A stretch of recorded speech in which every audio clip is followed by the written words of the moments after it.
talk about the rising signs and how the rising sign represents your journey of what you're trying to grow into embodying in this life. So, for example, I know two Sagittarius risings, and they actually both happen to have their Chiron in Gemini in the seventh house because it's ruling their seventh house. And from what I've seen from both the Sagittarius risings that I personally have known, they both feel a lot of restriction in going after what they want in life. One of them has Saturn in the first house, so he feels very restricted in what he is able to do for himself and his own like independence. And then the other one has Saturn in the 12th house, and that makes him subconsciously feel restricted in connecting with his own inner knowing. And so when I think about these two in my life, they are both living very by the book, what they think they need to do, very like, I need to have a family and 1.5 kids, a white picket fence. And I can see that it's because of those restrictions that they have that it makes them believe that they cannot shoot for what it is that they like. They can't be adventurous in going after what they want. They feel very, and also because they have their Chirons in Gemini, communication is a huge blockage for them in relationships. So it's like they really need to figure out that balance because it's going to restrict their sense of freedom. Because that's what they're trying to journey into is living a bold, free life where they can really express themselves. Because Sagittarius, your first house, it wants to be bold. But I've noticed both of them, even though they have Libra in their highest point of their chart, their public sense, so they both have very good fashion senses, so they're more bold there. But with their personalities, I definitely see some restrictions that they hold back in themselves. So that's just one example. The other one I wanted to go over next is Leo rising. I'm a Leo rising, and what I've seen is that it's really about learning how to love and how to receive love, what you want in love. Because with the Aquarius seventh house, you want something very different in love than you have ever wanted before. So it's going to feel very uncomfortable for you. You also have to learn with your emotions because Leo rising is so very vivid with how they feel, very fiery. They have a lot of personality and they are supposed to grow into being seen, but they also need to detach a little bit from other people so that they are comfortable being seen, which is the Aquarius in the seventh house. They need to learn to detach their sense of self a little bit from their like pride and ego so that it doesn't hurt them so much in relationships, so that they can receive love in a healthy way and not just be overgiving in love because they need to feel like worthy or like feel like they earned love or anything like that.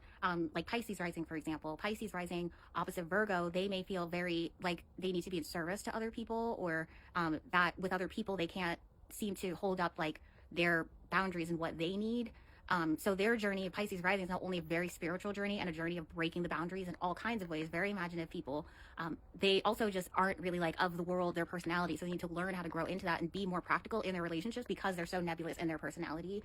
And so their journey is also very specific. And so if you think about the rising sign, all of the subsequent houses are going to show you how to grow into that path more because that's how it works with the chart setups. So it's like every house is telling you, for example, Taurus rising, you know, we always think Taurus like ruled by Venus, beauty, they love to just feel good, but it's also your values. And so it's like opposite Scorpio, where your relationships completely transform you and they will transform your sense of yourself and how you see yourself as value. Like the value you see in yourself, the resources that you hold internally, how you value those, and then also how you physically connect to yourself, because Taurus is such a sensual sign. They really need to connect with like nature and physical grounded things because their physical body is very important. Because Taurus ruling the second house for everyone really relates to your self-esteem, and a lot of what goes into our self-esteem is how we treat ourselves. So that's why Taurus is kind of seen as like you want to treat yourself with Venusian things because that's how they feel like of value in a lot of ways, but that's how all humans should be.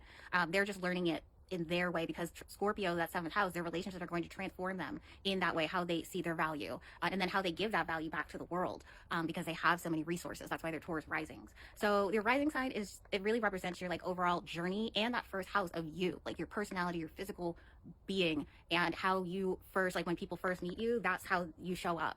They get to know you more through like your moon and all your other houses, but their rising sign is absolutely, because again, Taurus rising, they're going to have a Cancer third house. That's going to make them nurturing in how they communicate and emotional in their minds because they're working through their emotions. That Capricorn on the ninth house, right up at the 10th house, depends where your MC is.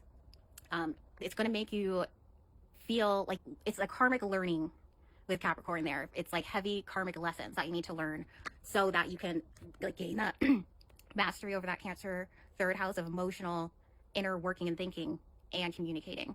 So I'll go over more rising signs, but I just wanted to kind of start with that because I've just been thinking about how from an evolutionary astrology lens, I really love to go over the rising, the north node, the MC, like with the angles. Like I'm trying to give you the whole picture of why you're here and to grow what you're trying to grow into and all of that. So if you're interested in this kind of stuff, or if you're interested in readings, I offer Astro and astrology readings. You can look to link in my bio. They're also 20% off right now.